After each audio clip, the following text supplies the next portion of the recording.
Hello, fellow movie, TV, and entertainment fans. I'm Ray, aka DJ Sully D, and this is the Fandom Realm. It is time for another podcast, and just as a reminder, I will be only doing podcasts for the foreseeable future. So if you can't watch, you can listen, and I will be posting on podcast sites sometime in the future. Just to give you a heads up on our schedule, I will be doing a review of Vampire Academy in the next few days, so keep watch. I'll also be releasing episodes of Rings of Power also next week, and that'll be for episodes 3 and 4 combined. Today I'm going to take a look at the first 2 episodes of Lord of the Rings of Power. Just a little background before we get started. I'm a huge Lord of the Rings fan and have totally been waiting for this series.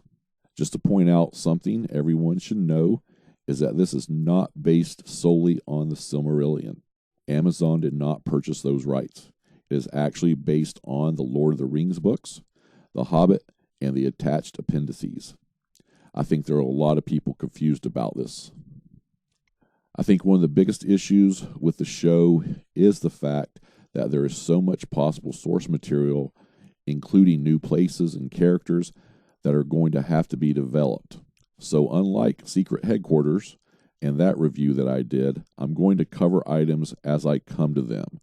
And I'm going to start with the biggest issue that I have with the show, and it's something conceptually.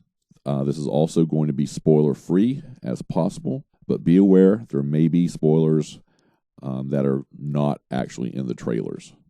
Since seeing the first trailer, my biggest issue is the portrayal of Galadriel. Feel free to send me other info, but I don't see Galadriel as a sword-wielding badass warrior. To be completely straight here, I don't want anyone to misunderstand. I have no issue with having Galadriel being the badass main character, but I don't remember anything about her being out there fighting orcs with swords and leading at the front of a cavalry charge, things like that. The Galadriel I want to see is the one that threw down with Elrond and Saruman to rescue Gandalf in War of the Five Armies. I want to see some of that knowledge and magic, which they seem to step away from in these first 2 episodes. One of the fantastical things really in The Lord of the Rings was that idea of magic, and we haven't really seen any of that yet. Now, this is a spoiler, so if you don't want spoilers, take a little break from the podcast right now. At the end of episode 1, Galadriel is allowed to return to Valinor. My first issue with this is I think they should not try to portray Valinor. That whole sequence lost me a little.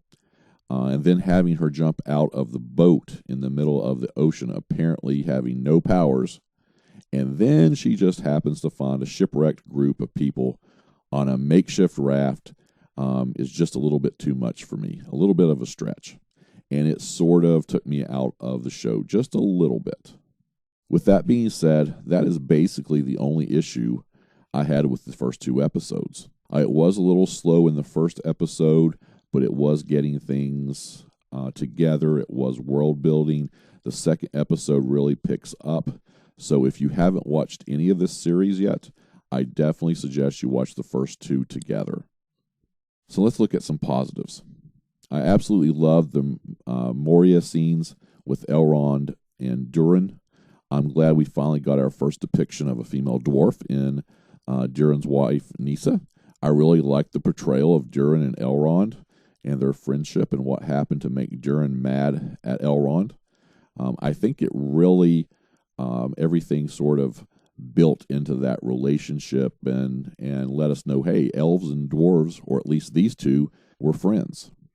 The visuals of Moria were awesome. I really like sitting back and thinking about the Moria we see in War of the Ring compared to the Moria we see in the Lord of the Rings, The Fellowship of the Ring. I do like the introduction, filling the viewer in on the history of Middle-earth and the war between the High Elves and the forces of Morgoth. This is basically right out of the Silmarillion, which is actually what I wanted to see in the series, but that's a whole nother story. I think they've done a very good job setting up and introducing characters, but they have a long way to go. I'm waiting on the introduction of Elendil and Isildur. I'm waiting for more of that human realm, and I know that's coming up in episode 3, and then we'll see some nice things, I think, in episode 4 as well. But I'm really waiting for that human realm to get explored a little bit more. I also didn't think I was going to like the Harfits, but they're sort of growing on me. They are setting them up very well to be the innocents that we all want to be protected, and the ones that are going to need protecting. And so we're going to see where that goes, really making them a really good predecessor to the Hobbits. They're sort of fun and innocent, and really something I can't hate on much. Last, I like everything about the effects, the visuals, the cinematography. I really feel like I can live in Middle-earth. I love the fact that they're using so many practical effects. The orc that attacked the house looked fabulous. I really enjoyed that. It also looked like the orc was tougher than the ones in the Lord of the Rings, and that may actually make them harder to kill. Maybe. Now, to draw everything together, the first 2 episodes of Lord of the Rings were a solid start. I would give them a B if I were ranking them together, and you should watch them together. If I had to separate them, I would give episode 1 probably a C+, and episode 2 a B+ or an A-. Definitely a good watch, and I think you'll like them, especially if you can get over the idea that this is not the Silmarillion. With that said, guys, hit that like button, subscribe to the channel, share and comment, and we'll see you next time on the Fandom Realm.